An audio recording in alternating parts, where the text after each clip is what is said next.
page turners, and welcome back to the channel. I'm Matthew, the man with a hat who reads, and this is 10 Dead Comedians by Fred Van Lente.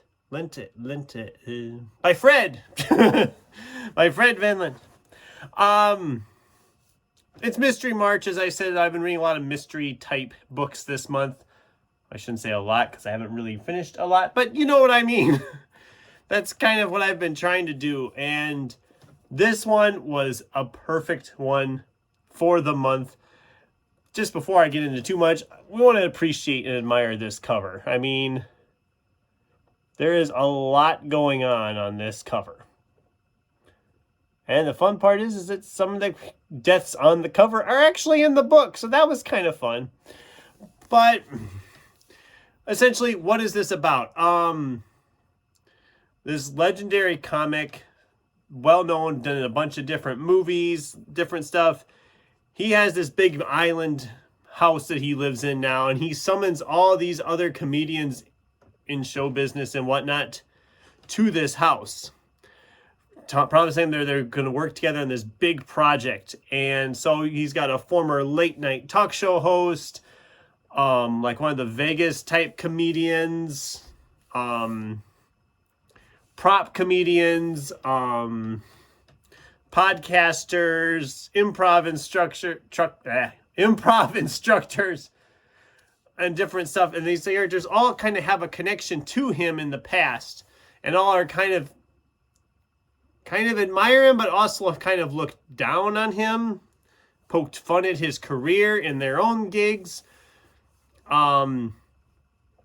So they're all summoned there. They arrive by boat. The boat drops them off and leaves.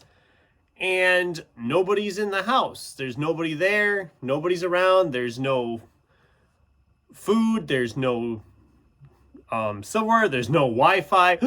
Shudder, shudder. They all are freaking out because there's no Wi-Fi. And then they've come across a video that essentially tells them a little bit about what's going on, that they've been brought there to essentially die.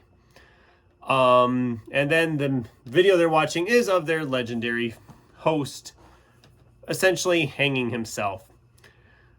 And then it goes from there, and something or someone or something is picking them off one by one. I really enjoyed this. I had a lot of fun with this. The kills are pretty gruesome. There's some gruesome kills at times. Some of them aren't too bad. Some of them felt like they came out of a freaking Saw movie. I mean, seeing as it's the comedian's house, one of the deaths is like with a ball pit. The person falls through the floor of the ball pit and gets impaled on a bunch of knives. I mean, it's sadistic at times like that. And there's just a couple other places where that happens too. The mystery itself is fun. The characters are all fun, but they're also all characters you don't really like. It's really hard to like these characters. They're all kind of stuck up a-holes. They're all terrible people, really. None of them are really... A couple of them have a few redeeming qualities, but then as the story progresses, you kind of figure out they really don't have the redeeming qualities you thought they have. They have other things that kind of make you not for them. I mean, there's a lot of characters just talking to each other and just learning about these characters as we proceed.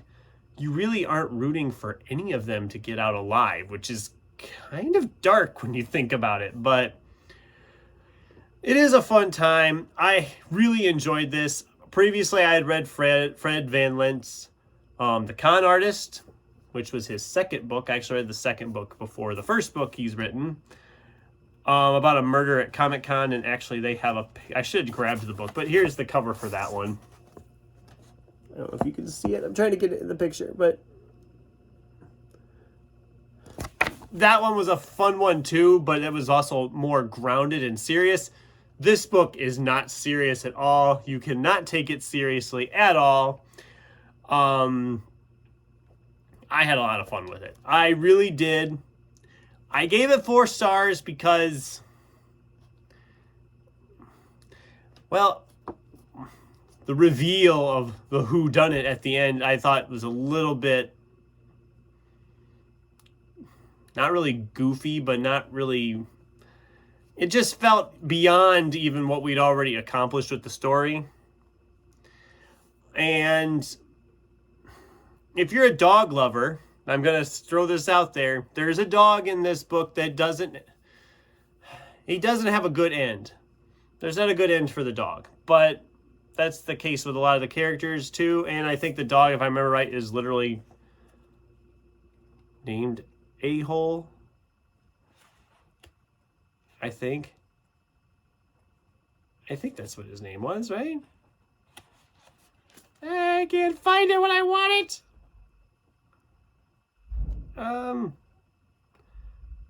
Yeah. So that's that. If you like dogs, you're not going to like what happens to the dog at the end of the book. Just going to throw that out there as well. So I really enjoyed this. It was a fun murder mystery. The characters are interesting. There's a lot of humor because, I mean, they are comedians. But I don't know. I really enjoyed it. I recommend it if you're a big mystery fan. But if you want the dog to have a happy ending, you probably shouldn't pick this up. You won't like it for that reason. But those are my thoughts on 10 Dead Comedians by Fred Van Lente. What did you think? Does this sound like a book you would enjoy? Would you pick this one up, I guess? I don't know. I'd love to hear your thoughts in the comments down below. Thanks for watching, and until next time, keep turning pages.